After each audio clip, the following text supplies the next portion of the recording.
It's time for another Conversational Questions. And yes, we settled on a name. We said 3 questions, but then we realized we rolled through 3 questions entirely too fast. So now we're going to call it Conversational Questions. I'm Justin, and joining me, the very handsome, devilishly handsome Matty Dubs. We were just talking about my looks just before we got on. I know. I told you weren't looking too good. But, once the podcast started, I took that back.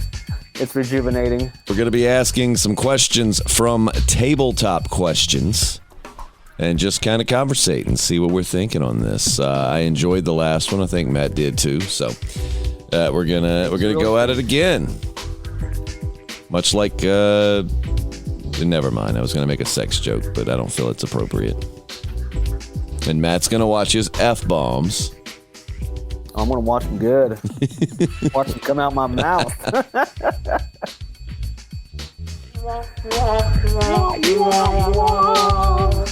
Oh, boy. But anyways, let's get to the first question. Matt, are you ready? I'm ready. How ready are you? Ready as baked spaghetti. All right. This one will start off, it's pretty simple, but what's the worst style choice that you've ever made? Oh my gosh. I was really big into the, you remember those, well, I'm sure you've seen on older, real old, postmenopausal women, the sweats with the elastic bands around the ankles. Oh gosh. Not even, love those. Well, the kids today are wearing those, but they're thick elastic bands. You're talking about the thin little elastic bands that just made you instantly look 50. Yeah. I used to love those when I was in early elementary school, and I didn't understand why people gave me so much hate for them. Dude, I'm comfortable. I've got my stretchy pants. Leave me alone. I think the worst style choice I ever made was back in my day. Baggy clothes were a thing. Didn't matter if you were a rocker. Jeans, yeah. Well, not even Jinko jeans. Well, yeah, Jinko jeans definitely were a thing, but people were wearing we were walking around 130 pounds soaking wet, rocking extra large T-shirts. It was just a style that it was everybody was doing it. I mean, from your jocks to your preps to your nerds, everybody was wearing big clothes, and it just it's one fad that I'm glad we got out of. You remember that weird brief moment in time, when they had the Looney Tunes characters dressed up as thugs too, as artwork on I do. What and why and where did that go? I want to see that make a comeback. I want to see Thugs Bunny, not Bugs Bunny. Thugs Bunny. I love it. Yeah, that was an interesting period. I remember when they had all of the Looney Tunes characters dressed in, they will dress the way I'm describing. Let's see. Here we go. Next question. You have your own late night talk show. Who do you invite as your first guest? Now, is this anybody or people that I know? Anybody. It could be someone you know. It could be a celebrity. You just get to pick whoever you want to be your first guest. Who's that going to be?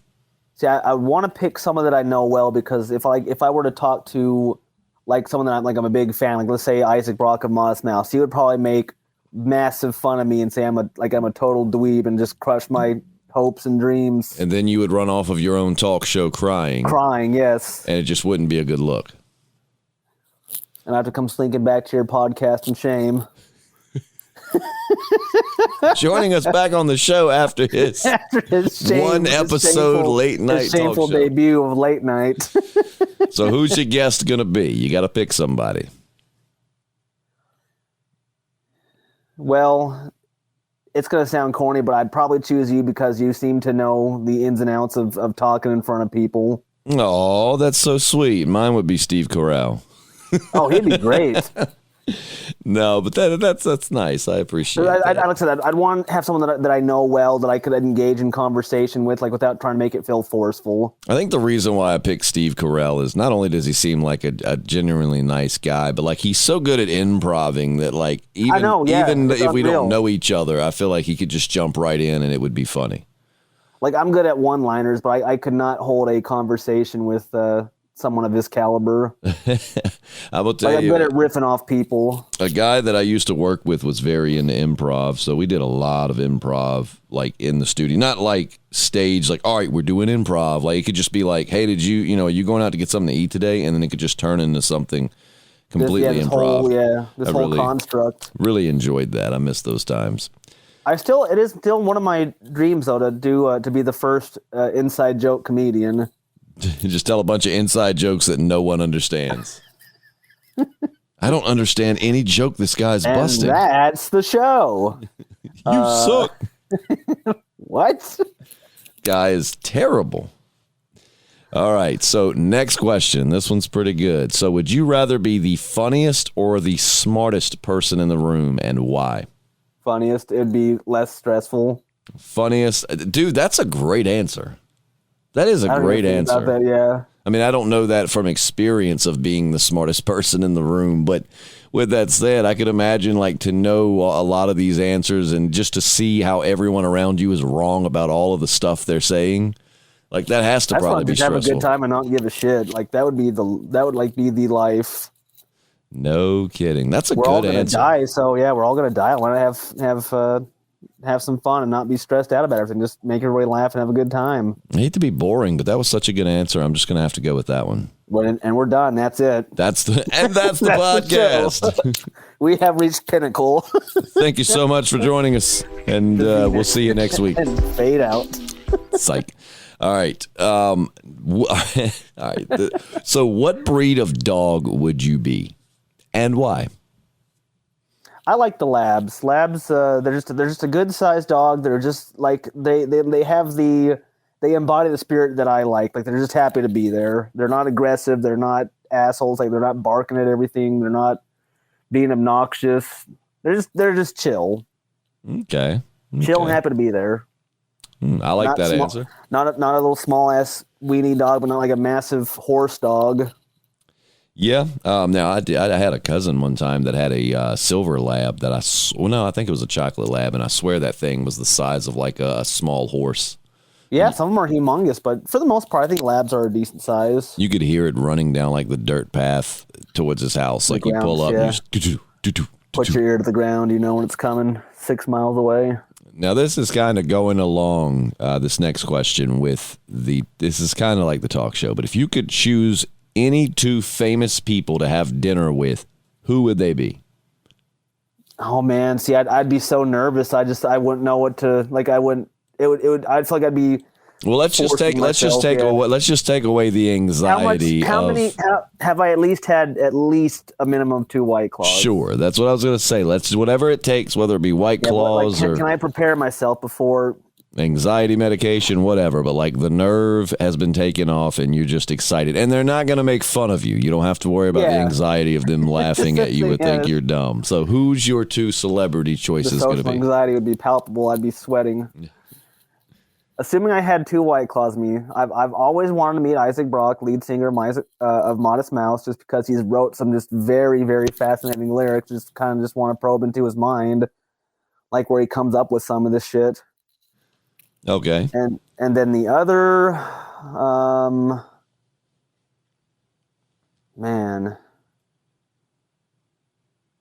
I mean, is there a famous actor or athlete you'd love to meet?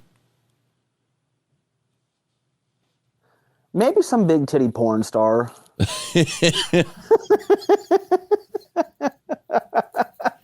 Dinner is served. And now the guy from Modest Mouse has to watch you awkwardly hit on whoever this porn star is. And you know he's got money and he's a famous artist, so he's probably going to get most of her attention. The girl, yeah, like, damn, this is embarrassing. And run off the set crying again. You said this wouldn't be awkward. You lied to me, damn it. The White Claws did nothing. I'd probably want to meet some famous comedian. Damn. Some famous comedian. Is there one in particular? I've always liked Brian Regan growing up. I don't think I'm aware of who that is. Oh, I know if I show some of this stuff, you know exactly what I'm talking about. I would have loved to meet Mitch Hedberg. That dude was a riot. Oh, I loved Mitch Hedberg. Probably one of my top 3 favorite comedians of all time, if not my number 1. Just because even though I've heard his jokes 1,000 times, I still go back and watch them and love them. They're great. They're classics. I really like John Mulaney. Not only is he a good comedian, but he's also a very stellar writer as well. Look, now we said 2 celebrity guests. I know it's hard to pick. You don't get to bring all of them. I want all celebrities at my dinner. I like creative, insightful people. Okay, understandable.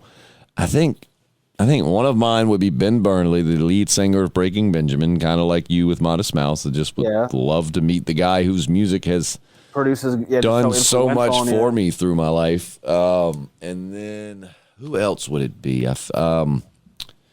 These are hard. It is a hard question because there's so many celebrities out there that you look up to. It's just kind of hard to narrow it down to 2, you know. But someone that I think is funny, and then someone who's just very influential, whether it be with their writing or their music, just their style, something that has impacted me in some way. I'm trying to think, man. But I know they would even with White Claws, they would rip on me so hard and hit me down in my core. I don't think they would. I mean, fuck me for liking you, man. Let me think. Who would my other one be? We should also say these are past 9 questions. Since we do more than 9 questions normally, it's past 9. Past 9. What are you doing over there? You know, half of our time talking is just thinking of spin-off podcasts or podcast names. That's true. We have this roadmap, and we never follow the map. Sometimes the best paths are off the map. Yeah, unless you're hiking with Matt, and for the love of God, stick to the trail. Yep.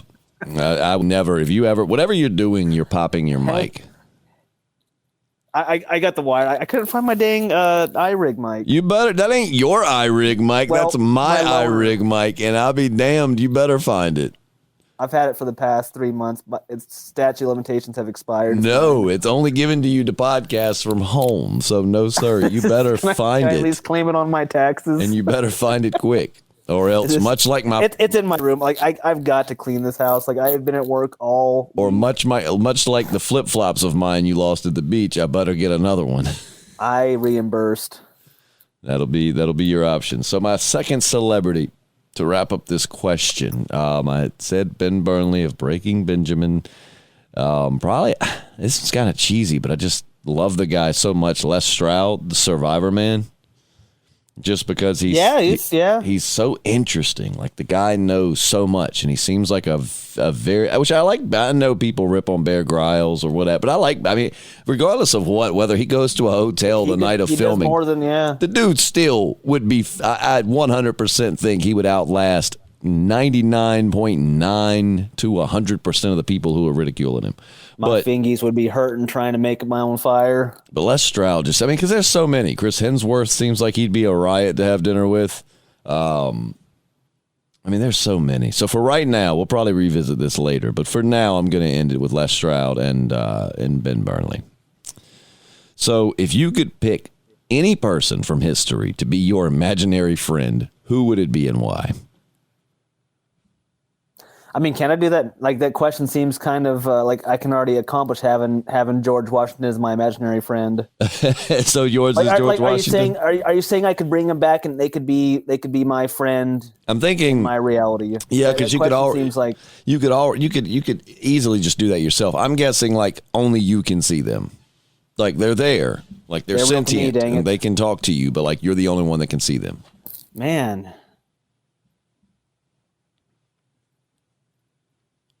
Who's it going to be?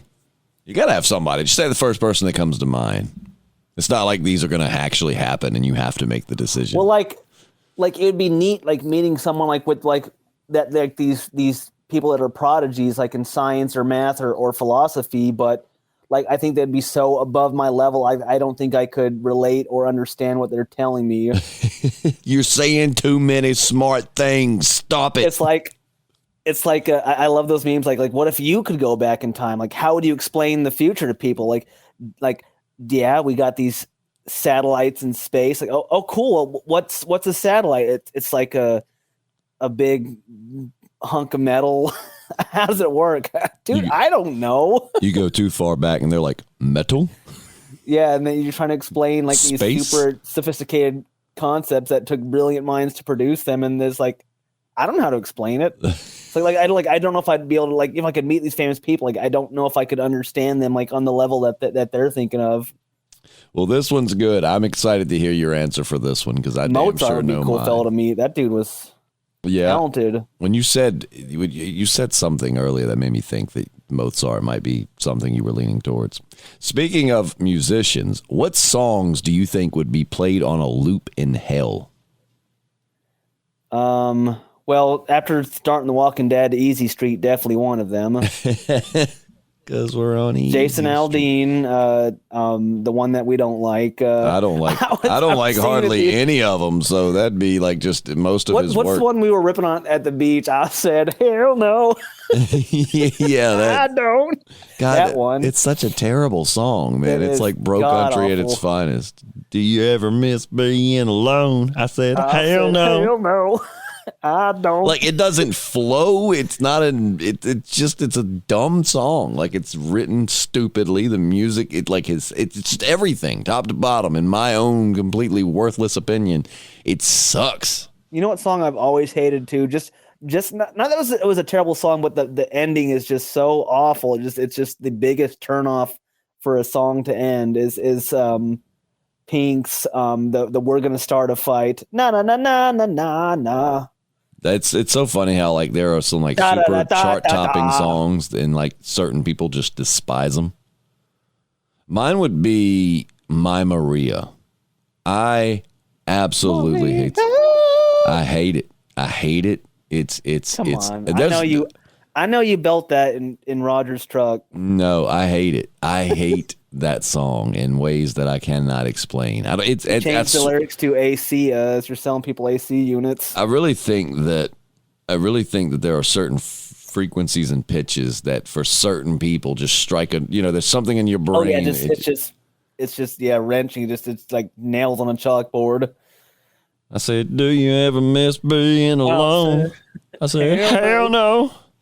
I mean, his cover of Dirt Road Anthem was pretty terrible too. Like that is it's awful. Like Third Road, more like it. Jason Aldean might have had a few decent songs in the beginning, but then he just took a turn for like the absolute crap. It's horrible. But in my opinion, someone out there loves him. We know who that someone is. So, all right, give me this. Name a useless fact that you know. Useless fact. God, I mean that's my whole persona. Like, how much information do I know that like serves no real benefit to nobody? Well, show me, or better yet, tell me what you got. Oh, like when I get put on the spot, like that's where I really flounder. Like that'd be some sort of useless fact about being put on the spot. You know something. Like, just give me some random fact, like just anything. All right, the hypothalamus. Oh, that's one we said today. The hypothalamus is what controls your body temperature. It's like electricity. I don't know how the hell it does it. Okay. I've got an entire bookshelf behind me, and one or two rows is legitimately just books of useless information.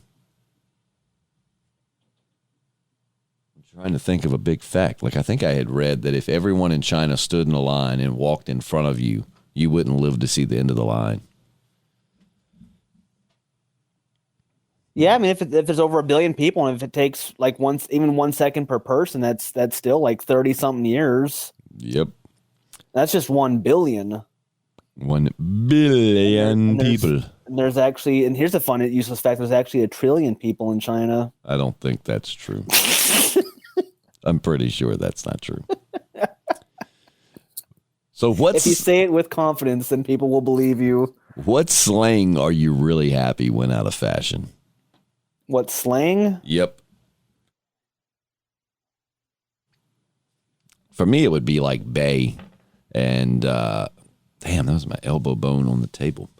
I'd say bae and probably bae. I remember that era of like bae and YOLO. I was just over it as soon as it started. Yeah, there's a some of the slang recently has been terrible. Like even the past couple of years. Oh man, like I'm just like so not with it with the kids anymore either. Like I don't know what the hell they're saying half the time. What do they say that annoys you the most? Oh, I really like, ironically, the one where they go shoo or sheesh, like they're injecting the ice in their veins. I'm like, what the hell is that? I just remember it's so funny how it intrigued me. Like it was so silly. Like I wanted to know more. Well, it's so funny how generational it is, because I remember being a kid, my dad thought like yo and dog and the bomb and things like that were so stupid. And then it's like, you're just not with it. And then now that I get older, I hear new, and I'm like, it's so stupid. Like it just, as you get older, it's just unfamiliar to you, and you're less, I guess. We were once cool and hip, and we are no longer that. I guess once you get older, you're just less open to new things, you know, especially when you weren't there. Like, as kids come up with the stuff, or a lot of times they hear it from some famous adult, and then they just blow it up. All right, going back to the imaginary friend. So we're going to say, if you could have any fictional person as your imaginary friends, who would you choose and why?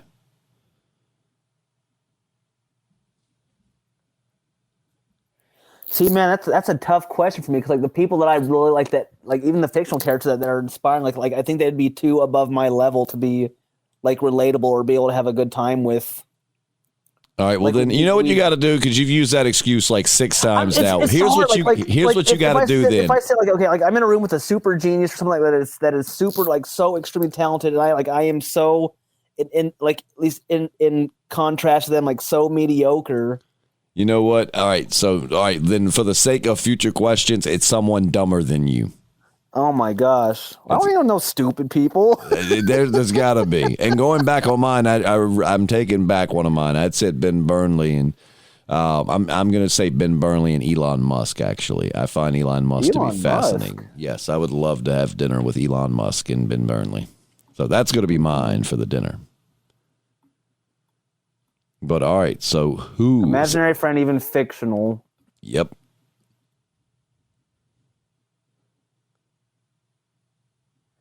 You know what character like I've always really liked, the one that James Franco plays in Pineapple Express. He's just like such a chill, easygoing dude. Like, I think he'd just be a fun dude to hang out with. There you go.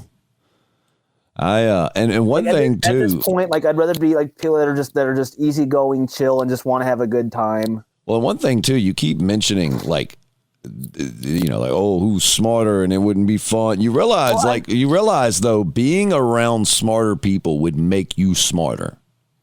Well, like when I was playing guitar, I was always told, like, you know, my dad told me and other guitarists told me, like, whenever you're playing with people, if you have choices, pick to play with people who are better than you, because, and that's true. I mean, like, if you hang around with smarter, thing is, even if you don't get, you know, I'm not saying you'll become a genius if you hang out with smart people, but you're going to learn something. Like maybe you just have hella self-esteem issues. You will. Yeah, that sounds to be the case there. That sounds like the case. But being around people smarter than you would be great, because even if they did, mate, you still would learn. I've learned, yeah. Like our medical director. I mean, he's a brilliant man. I've learned so much from him. But man, some days it just gets intimidating. Just like feel like, man, you just a complete doofus around him. That's just in your head. Yeah. Maybe it's just I'm just feeling vulnerable and have self-esteem issues this week. I think that's been for a few weeks now. Yeah. All right. So let's see. All right, here we go. Let's get philosophical. We've had some silly questions. Let's get to some of the philosophical ones now. What impact do you want to leave on the world? And don't hit me with no nihilist bullshit of like, you know, it don't matter. I'm not saying you would say this, but I know plenty of people that be like, don't matter in the end because, you know, whatever. Like, what impact do you want to leave on the planet? I like it, and like I've already have experienced this, but like the more I experience it, the better I feel about like what I do. Like, I love it. Like when I have patients like that, that they just call me out of the blue. It's like, hey man, like what you did really made a difference in my life. Like you helped me get, like you were part of the team that helped me get better. Like literally a patient I haven't seen in 6 months called me just last week, or not last week, the week of Thanksgiving, said, hey, like I'm still thinking about you guys. I really appreciate what you guys have done for me. Like just the fact that I felt like I've improved someone's life, like their quality, their well-being, enough for them to remember me, and I helped them along the way to living a better life. That is the best answer you have given to any question I have ever asked you on any podcast. Good job. I'm proud of you. But yeah, when that happens, and it's happened on several occasions, like it really does make me feel good. Like I've actually like feel like I have done something worthwhile. Good, and well, good. That's great. You made the impact you leave is the the good things you do for other people, and knowing that you while you were here, you helped people who were in pain or in need, and that's a great thing. But then I swiftly cried in my bathroom when Isaac Brock called me a cotton-headed ninny muggin. He's like, you're no longer allowed to listen to my music. These are the places that you're no longer lucky just to be. Oh man. No. Shucks. I think the thing I just would like to. I don't know. And also too, I love it when we go, like when we stack rocks hiking. Like I don't know what it is about that. I just really enjoy it. Stacking rocks hiking. You know, like when we like along the trails. I guess they're like trail marks when people stack those little rocks, those little tiny stacks of rocks that we see. I just never knew, but how does that deal with the impact of your life? I don't know. It's just like, hey, on this little path of hiking, we stacked some rocks. And then some little crappy kid came along behind you and kicked them over. Oh, I hope not. I'd have to murder him. Like that kid, like those kids that we offed at Ocean Lakes. That we offed? Well, that I did. So I think my impact would be making a change in people's lives and then stacking rocks on those trails on top of their dead body. Oh yeah, okay. Like yeah, that's it. No, I just would like to have. I'd just like to be. I've always liked feeding birds while we're talking about things that we're talking about. While we're talking about things that we're talking about. I've always enjoyed knowing that I'm feeding the birds. The impact I leave is full bird bellies. My impact would just be the simple things in life. What would my impact be? Just to have had some positive influence in somebody's life. I mean, I don't know if I made somebody. It's a nice feeling. If I made somebody do better or made somebody look at, whatever, just to leave some positive something in someone's life. All right, this one's pretty good. Oh, you know what else? Just one more thing that like impact I like. Like I love it when people adopt my slang or we only do it to make you feel better. We hate them. We hate them. We only do it to make you feel better about yourself because we know you have such low confidence. Like, he has man, he's really suffering from self-esteem issues. Let's just take the things he says and make him feel like he's making an impact on our lives. Even though we say the phrase and then we're like, why am I doing this? My wife told me that your daughter wanted to hug the garbage the other day when we weren't there. Yep. I just want to hug it so bad. Yes, she did. She wanted to hug the garbage. You had left the room. Yeah. You had left the room, so I'm guessing, she was going for the next best thing. I'm sorry. That's mean, and I don't mean it. I just had to shoot my shot. No, I really don't mind laughing at myself either. I mean, all right. So here we go. Is there a such thing as perfect? No. I agree. That's easy. No, nothing's ever going to be perfect. There's no, because anytime something seems perfect, something will come along that's even better. Now, I definitely recommend people strive to do their best, but to strive for perfection is just never going to happen. All right, so we're gonna get your self-esteem up here. What do you love the most about yourself? What do you love the most about you? I have pretty stellar thighs. Do you though? They're all right. They're mediocre. I mean, I've seen you hike. They don't, the pretty stellar thighs will probably carry you up the mountain a little bit faster. I like how quick I can come up with comebacks or responses to things like sometimes I mean it's just like a strike of lightning. You say something like I can snap back with something. So you like your wittiness. I like the ability that I can say something pretty off the cuff, usually quickly. Okay, so you like I got that zingers. You're witty. Yes, I got zingers coming out my fingers. Oh, you're a regular Sheldon. My fingers.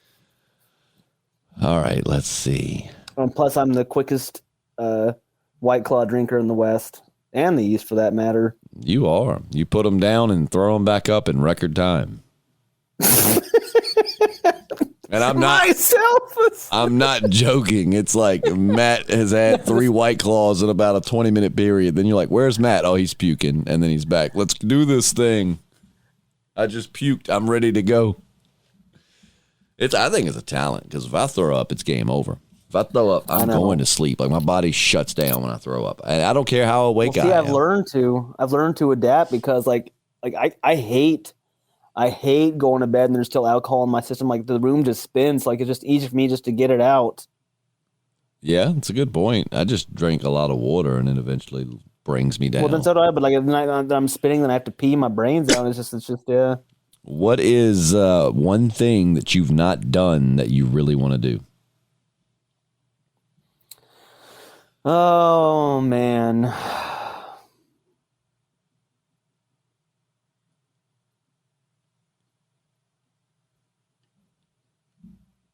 You give me one while I'm thinking here. I give you one. And if I think about if I think about things that I haven't done that I want to do, that's just going to make me sad. Well, no, because you don't make you sad, because then you just plan to do it. I mean, it's just make a plan and make it happen. What's something that I've always wanted to do that I haven't? Go see the Red Sox play. I would love to go to Fenway. You ever been to a? No, I've been to an MLB game like that? Yeah. Oh, yeah. I've been to see the Red Sox play in Camden Yards. I've been to some Atlanta Braves games. No, but I want to go see them at Fenway at their home in Boston on their home field. That's something I've always wanted to do that I never have yet.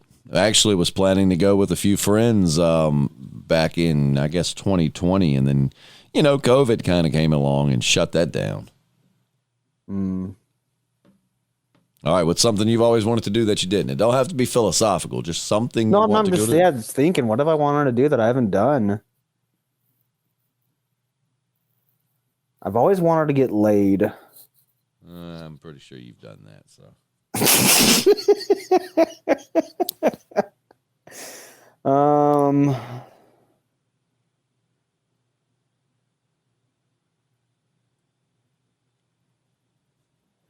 Man, I don't know. What's all this witty bullshit you were talking about? Well, see, like when I put on the spot, like it has to be more organic. Like, just think: have you wanted to go skydiving? Have you ever wanted to ride in a race car? Have you ever wanted to go scuba diving? I've done that. Have you ever wanted to ride in a submarine? Have you ever wanted to go on stage at a concert? I'll never get in a submarine. Concerts are too noisy. I've never seen you at a concert. I've been to, I think, 3, and I've worn earplugs at all 3. Jesus Christ. I mean, like, you can still hear them. It's just like, it really is just deafening how loud some of those concerts be, especially like if you're right next to the stage. All right, well, there's got to be something. I mean, mine was quick. I've always wanted to go to Fenway to see the Red Sox play. Hadn't done it yet. Going to work to make it happen. There's got to be something you've always wanted to do that you just haven't gotten to yet. Is there a certain vehicle that you've wanted to buy that you've never got around to buying? No.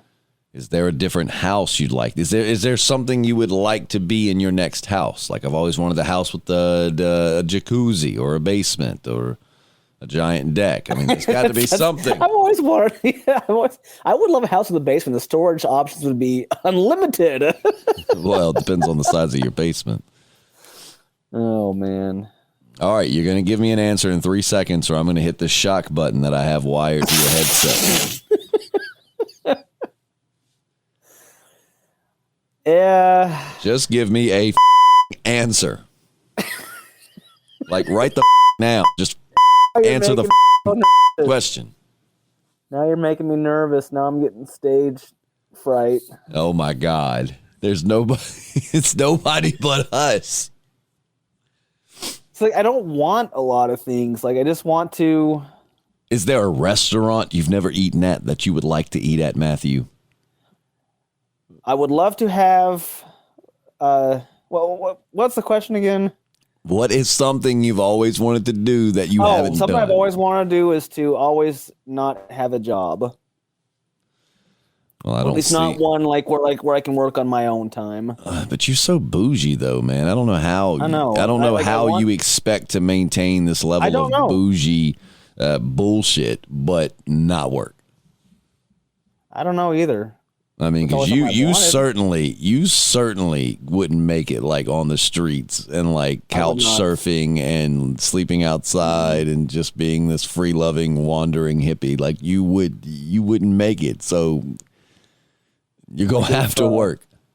If we go to post-apocalypse, like I'm not living off pinto beans, I would rather die. Oh, I'm sure in the first week of the post-apocalyptic world, you'll already have asked me to shoot you. I would sacrifice my body for the greater good.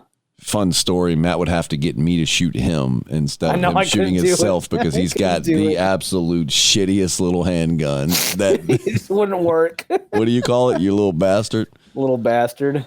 Like you pull the trigger and it sometimes shoots, sometimes it does, sometimes it doesn't. I've heard it sneeze before. I don't really know whether how it hits the target too is that's a whole nother part of the story. I don't know how that thing works. All right, this is kind of going along with that because I need you to think. And Matt, with these, don't worry about them being like this isn't an exam. So even if it's something that's not exactly or like you can still throw out an answer because we can always revisit it later or later in the podcast. If you think of something better, you can always like redo. So with that said, if I could grant you one wish right now, what would your wish be?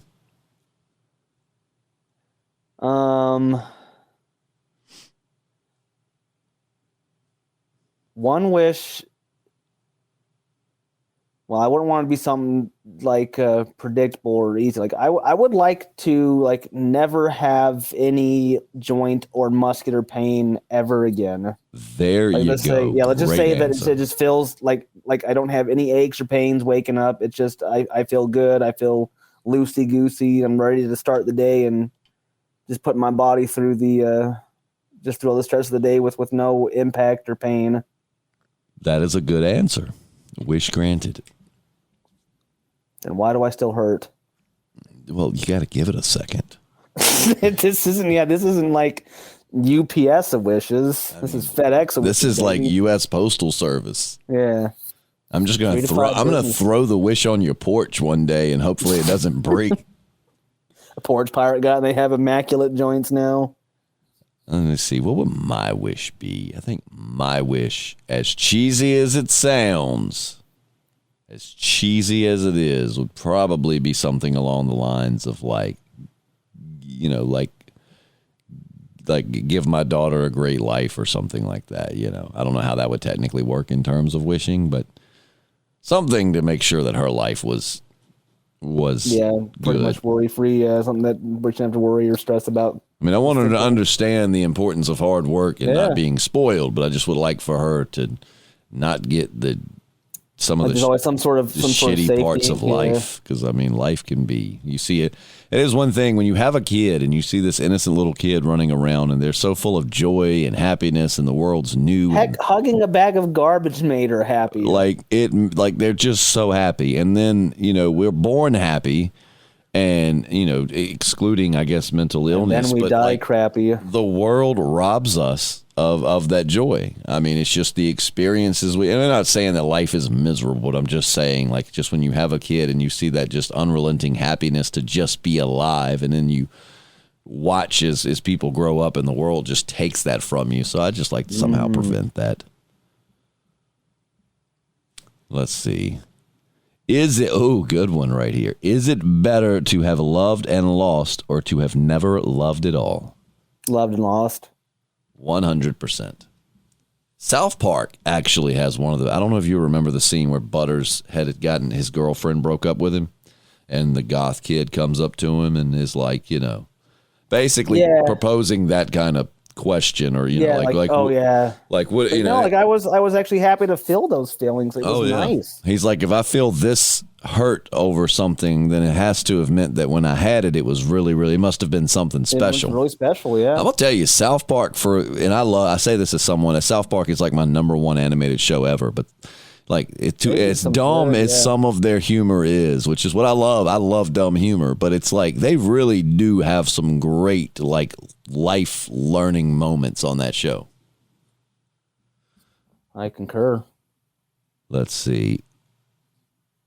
All right, let me see. I don't want to ask that one because that might have already happened to you and it could be traumatic to relive. So let's not ask that one. Is it the time that I drank 3 White Claws? No, because that's happened a lot. All right, how will today matter in 5 years from now? Well, today sucked. All right, you know what? I'm going to ask a question that is not on this list because I am tired of this negative Nancy Matthew. I am tired of it. So what I want you to do, what I want you to do is I want you to put that bullshit to the side. Stop letting it take precedence in your life, and I want you to tell me something good that happened to you today. There had to have been something. Let me hear it. We had a food day today. That was nice. There you go. What kind of food was there? We had fried chicken, macaroni, cookies, mashed potatoes, pie. Just a lot of your nice little luncheon goodies. Did you say you had macaroni? I did, and the chicken strips. You had macaroni and the chicken strips. Oh. You're telling me. I did. Say it for me. Macaroni with the chicken strips. With the chicken strips. Macaroni with the chicken strips. Stop it. TikTok. Stop it. I press pause. That means you can't hurt me no more. But yeah, okay, all right, let's keep it going. What else good happened today? You know there was something else. Maybe you found out something you were looking forward to came out. Oh, wait a minute, here's the best one. Got to go back to the macaroni with the chicken strips. With the chicken strips. Macaroni. I love that so much. I found that at the beach, and Matt and I probably replayed that one clip about 1,000 times. What would you say, Matt? Oh, yes. That was definitely one of the more momentous TikToks we've watched. All right, come on. We'll move on, but I want one more positive thing. I'm going to be your unlicensed therapist here. And no, I'm not licensed to be a therapist, but I'm not going to give you any seriously life-changing advice. I'm just going to say I want you to start at the end of the day when you're like, oh, today sucked and I hate today and all of this. I want you to start like stopping and just seriously going, let me think of the good things. There had to have been something you ate that made you happy. Maybe your wife said something that made you smile. Maybe you saw a funny video. There's something positive in every day. You're giving me one. Give me one more. We're rehabilitating you here on the podcast. Made a pretty damn good cup of coffee this morning. There you go. Cup of coffee makes me so happy. What kind of coffee was it? Starbucks? No, just your run-of-the-mill Folgers just run through the Keurig. The best part of waking up is these nuts in your butt. I don't think that's how it went, but it certainly was like that. All right, so let's see here. Let's find another one or two before we wrap this thing up. Let's see. And see, Matt, doesn't it feel good to think about the good things today? It does. When you just sit and think about the bad things. They take. You got to admit, though, it's hard. Like when you got a lot of odds against you. Like we are down so many people at the hospital. Like if you're sick, just die. Like it'd be I'm not a lot less painful. Dude, I don't know what you're going through and what your job is like, but I'm not going to go into it on the podcast, but like every job's got struggles. I mean, like I could make a long list of reasons why I get stressed at either job. That I think would be easily correctable. Say, like, out of all the years I've done this, I have never felt like I've had this kind of caseload stacked against me. But you left, and then you decided to stay. What was the point in that? Why didn't you stay gone? What's the point in anything? Let's go to nihilist. Don't you? No, no. I don't want nihilist Matt. I want good vibes Matt. All right, here we go. Turning some negative to positive. What good comes from suffering? I don't know. You learn some things, like you learn how to take good with bad. There you go, Matthew. I like that. See, some good answers. You learn to appreciate the good because of the bad. Now suffer, you fool. Now kiss me, you fool, and suffer. Oh man, I have to agree with the. I mean, the good that comes from suffering is, you learn to appreciate when things are good. You learn to appreciate the little victories in life. I mean, I get stressed too, man. I hide it, I think, a little bit better, but I have days where everything upsets me or pisses me off, or I'm like cursing the universe. Like, why is every force in the known universe converged on my location and decided that I was going to be their little bitch for the day? But then I'm just like, I'm alive. I'm breathing. I got people that I love. I got people that love me. I got jobs that, bring me some joy. It's really not that bad of a life. You need to watch. You know what? I've given you a homework assignment. You know what I want you to watch this Christmas?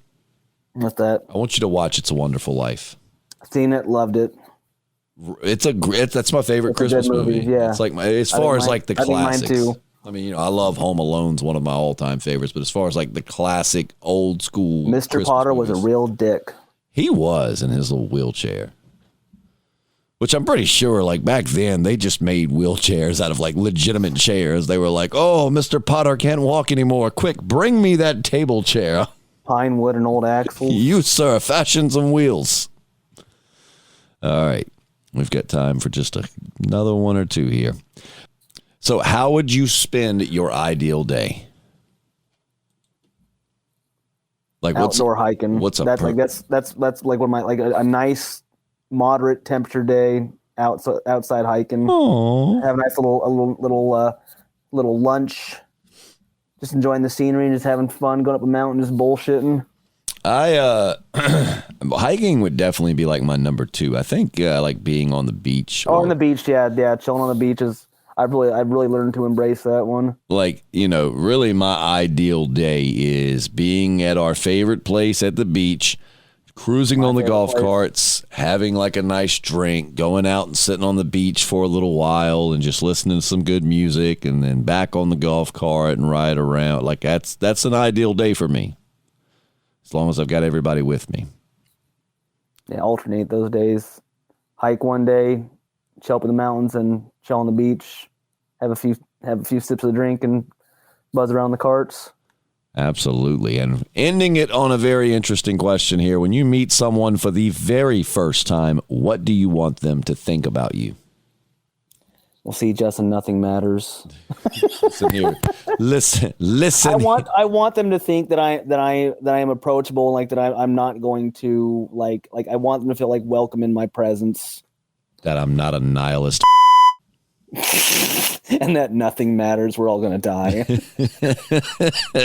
I do. I mean, I know some people that are seriously that way, man. I want people to be comfortable around me, I guess, is what I want for the first impression. Well, for starters, Matt, when you meet people, you should have your pants on.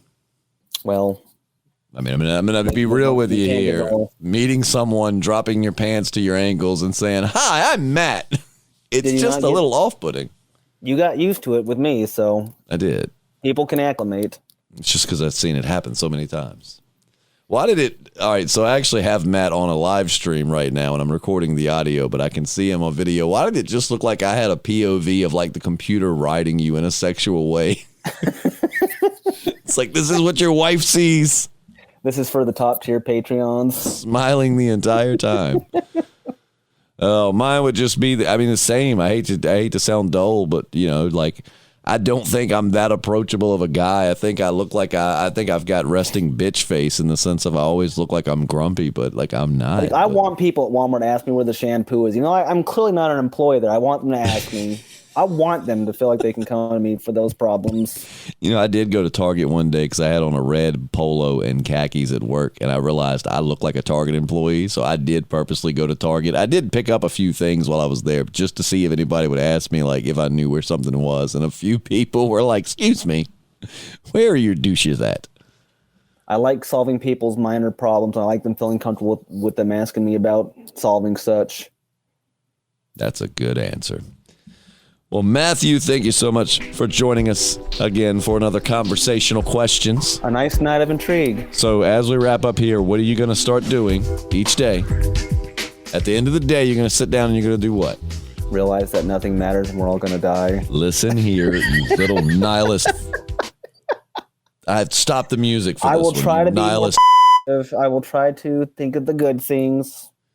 I mean, if you need me to, I could just send you a long laundry list of and I mean, don't get me wrong. I will say that I totally think what someone's going through, if it's like a chemical imbalance, they can't help it, some kind of depression, it's nothing's worse than to hear, you have so much to be thankful for. It's like, I do. It's like, that doesn't help change the chemicals in my brain, man. But with that said, if it's a situational depression, just remember. It's so situational. We all love you so much. I'm hugging you through the computer. There you go. Look, we're bro hugging through the computer. Now I'm writing you again. This is not what I signed up for. I just wanted the simple hug. It always turns into this with you. Now kiss me, you fool, and suffer. But hey, we'll see you next week for another Conversational Questions. Hopefully, as soon as I get a new camera, these will be, or I start paying for StreamYard. Either way, these will start being video podcasts as well. But in the meantime, well, before I go, check out our Patreon, patreon.com/thepodcastingdead. You want the POV experience? You got to pay to play. You got to pay to play. I'm Justin. I'm Matt at Dubs. And we're the Podcasting Dead. Late.